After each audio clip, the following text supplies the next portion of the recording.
எல்லாமே முடிந்ததென்று என்னை பார்த்து இகழ்ந்தனர்.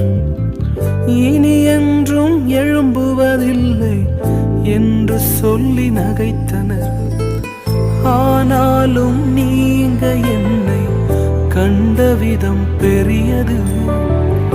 என் உயர்வின் பெருமை எல்லாம் ஒருவருக்குரியதே.